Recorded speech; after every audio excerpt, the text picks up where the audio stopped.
Hello and welcome. I am GameScribe and welcome to part 3 of my Darkest Dungeon walkthrough.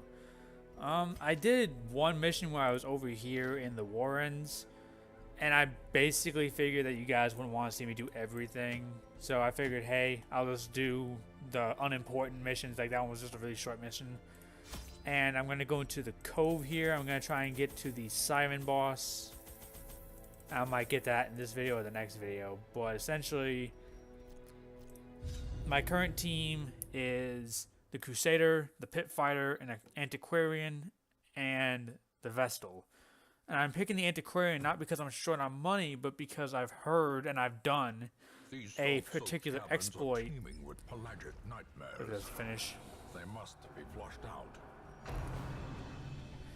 Anyway, I've heard of a exploit that I've also done on my previous save, where the Vestal has almost no protections and has very little debuff resistance. Spoiler warning coming in case you haven't heard or seen the Siren, is essentially an enemy that basically picks a quote-unquote random person on your side of on your team and basically takes control of them for 1 to 2 turns.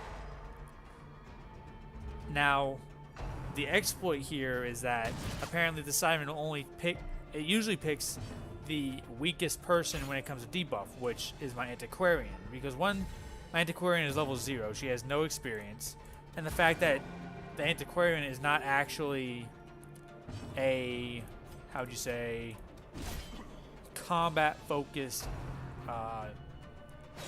character. Essentially all that she's supposed to do is, as you win fights, she can sometimes find artifacts that when you bring back are worth money. So that can be helpful if you're trying to buy rare trinkets later on down the road, but has almost no real significance here. Destroyed. At least not here, but I'm trying to level her up so she doesn't get totally destroyed. I mean, look at that, like 3 whole damage. Woo. What's that gonna do against anyone?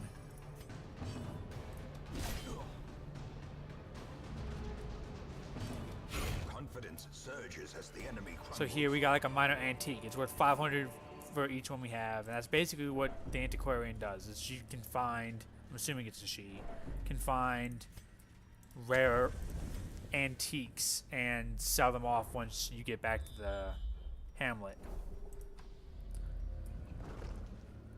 And so here, basically when you first start, the missions are basically very bland, very simple. It's simply, you know, go clear out like 90% of the rooms, or go kill every main room fight or room battle. And then later on you get certain things like, hey, there's this like boss, so there's this particular enemy that needs to die, or these shrines need to be cleansed and stuff like that. So it does get more interesting as you keep going on. See if I can stun him. There it is.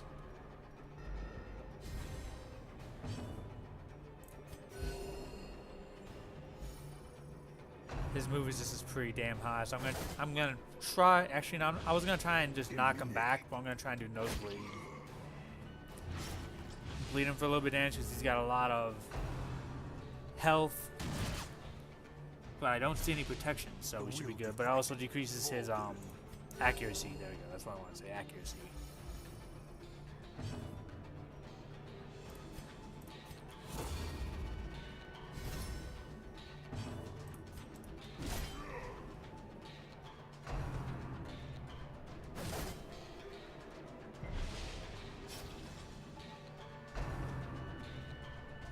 Ooh, that's...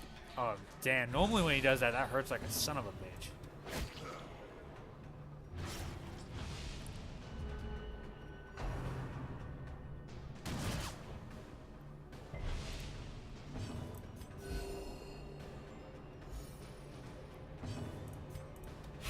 Alright, so the Bloodletter's dead. Prodigious size alone does not dissuade the sharp Thankfully. blade.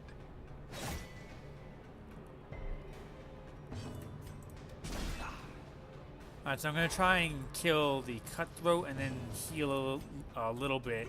No, never mind. I'm going to try and keep the Brigadier alive as long as I can. At least long enough to heal a little bit.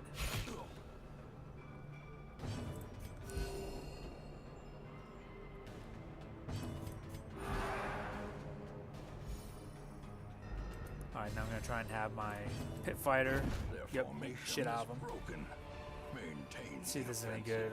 Stunstone, disease resist. That can be very helpful in the Warrens area later on. Simply because is it the Warrens or is it the Weld? I think both of those are pretty disease ridden. And diseases suck.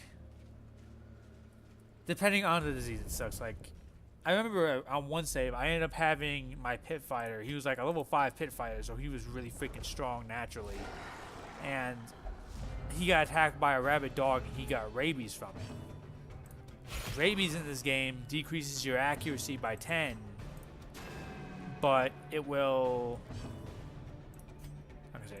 it will make you do a lot more damage. So this pit fighter just basically became really freaking strong and was able to basically do, on average, without even critting, about 20 damage per hit. And I thought it was freaking hilarious how much damage he used to be able to do. But at the same time, like early on, you don't want to be in that situation where your guy is constantly missing. I gotta try and kill this thrall, otherwise he'll explode. And kill him so he doesn't get healed. Destroy them all. And the stun. And he resisted it. Alright, he's dead. Good. Give them no quarter.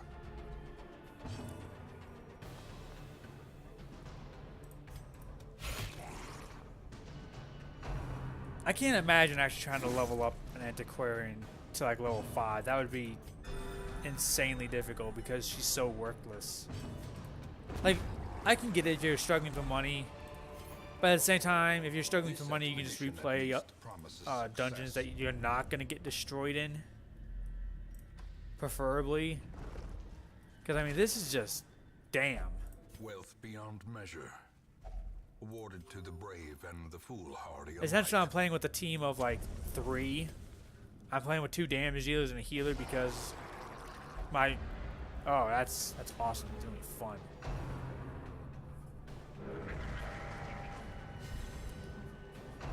Son of a bitch.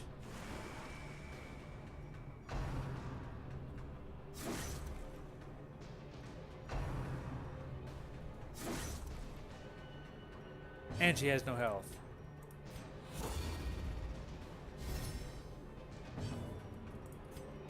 So I gotta move up now.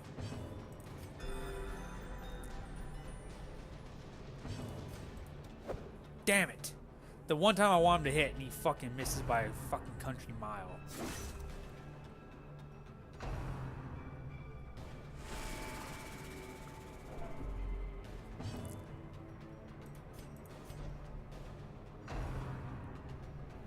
Thankfully my Crusader can take a little bit of stress damage because he's like level 3 or 4, I can't remember which.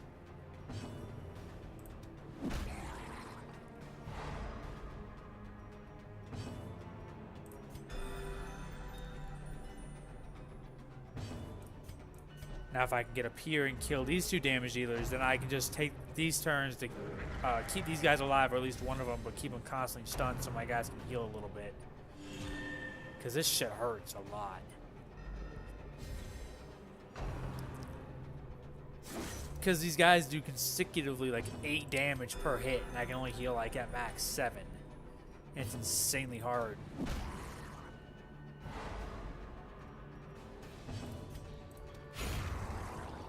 Okay, so he's dead.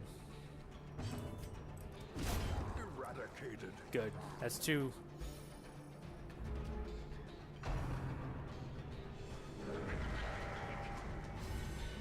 And he's doing an extra 25% damage. Ooh, that's gonna hurt. Oh, thank God he dodged it. Thank you, RN Jesus. Is a rarity in the fevered pitch of battle. Alright, there we go. There it is.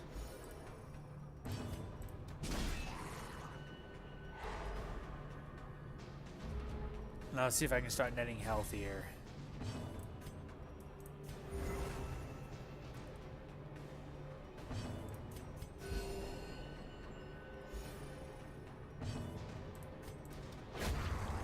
Alright, I got a little bit of health out of that.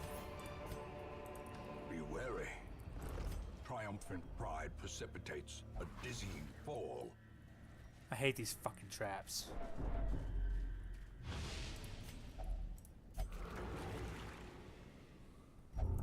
That's unfortunate.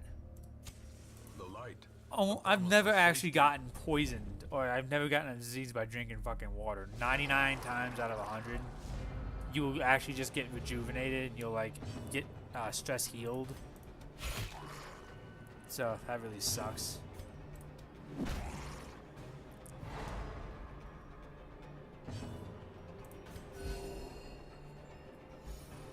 Not as much as this fight's gonna suck.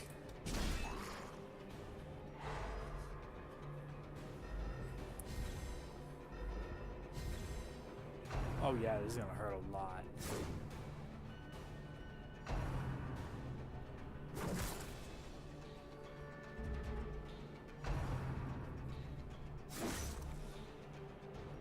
There goes 6 health. There goes 5 health. And they're all faster than me. I don't know how these freaking fish are faster than me, but they are. Sedated. She's good for something. She can hit the third row. She can hit the third enemy row from the third row.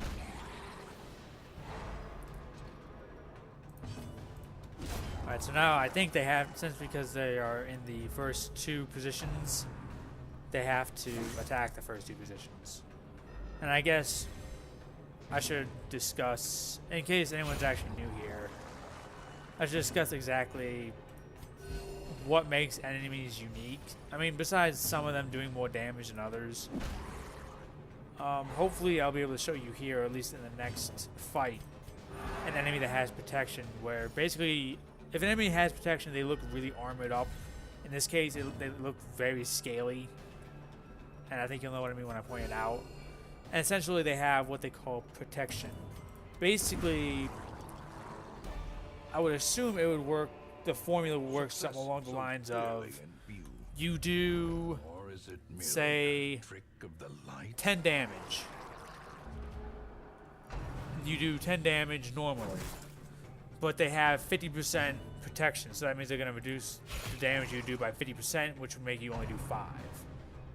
I know there's a snail enemy that has like 80% protection, so it takes a couple turns to beat her down. And they're a pain in the ass. Debuffs.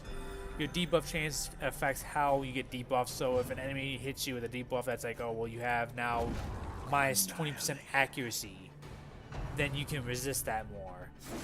Some enemies are able to move your guys around the board like chess pieces, and that really messes with you, since my Crusader and Pit Fighter can only attack and do damage while in the first 2 positions, so if they get knocked out of those positions, they're kind of screwed, and there's nothing they can really do, so they have to spend turns trying to get back up to the front. Then of course you have Blight and Bleed resist. You see me use the Pit Fighter has a bleed attack, and the Plague Doctor has a blight attack, and certain enemies have certain resistances to those, so if you're in an area that's very, let's say, disease-ridden, they won't be affected by blight. They'll have a much higher blight resist chance, but they may have a very low bleed resistance, and vice versa. So these guys have, you can see over here in the corner down where it says resistances, they have a 50% chance naturally to resist bleed. So that's probably because they now have thicker skin due to their scales. So you wouldn't try to bleed these guys with, say, a Highwayman or even the Pit Fighter. You'd probably do something along the lines of getting the Plague Doctor out here and trying to chuck bombs at him.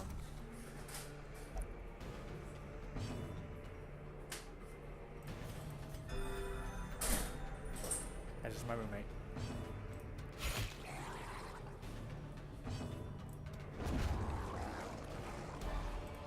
And a key. Wow, this really sucks. These nightmarish creatures can be felled. They can be beaten.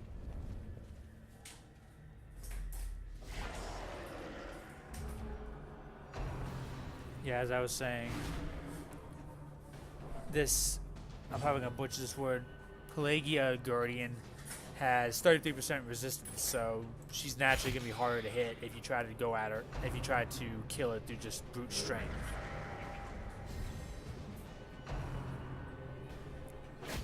I hate this freaking cultist.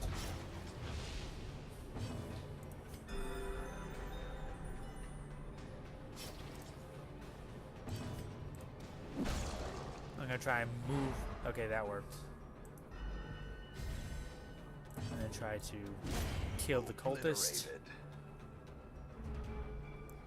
And then this cultist brawler is next.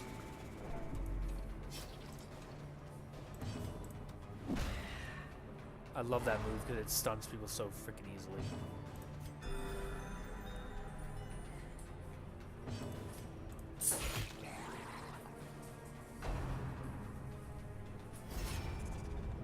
And of course, being a guardian, she has to try and protect him, but one way I found to easily get rid of this is if you can stun them. If you can. I wasn't able to do that time, but if you stun them and move them back, they still gain the protection buff on themselves, but they lose the ability to guard. So I'm just going to attack the one in the back since she's unprotected. Just try to knock the shit out of this guy here. Damn, the guy only has 25% resistance. Why is he putting up so much of a fight? There we go. So he had an extra turn of protection, but because he's stunned, he can no longer protect.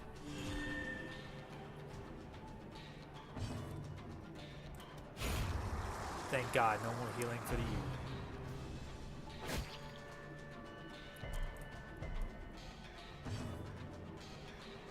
Of course, stuns are always your friend. I will go for the stun simply because if he gets the opportunity to attack me next time, I prefer him not to be able to.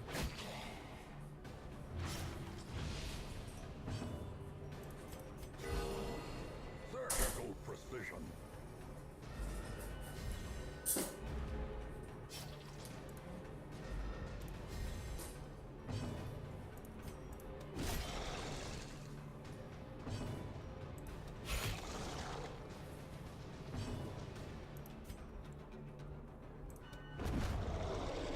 And this guy will just kill himself.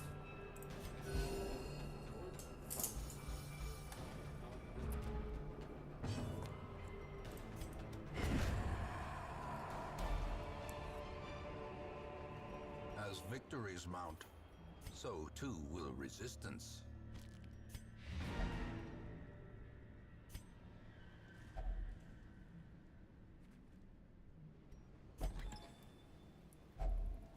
Alright, so I'm not even sure if I want these because I don't think I want the musketeer this early on yet, but I'll take it.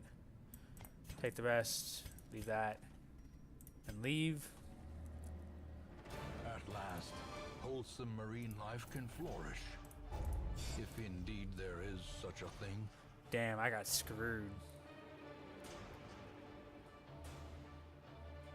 He gets more stress if there's more light. Okay, whatever.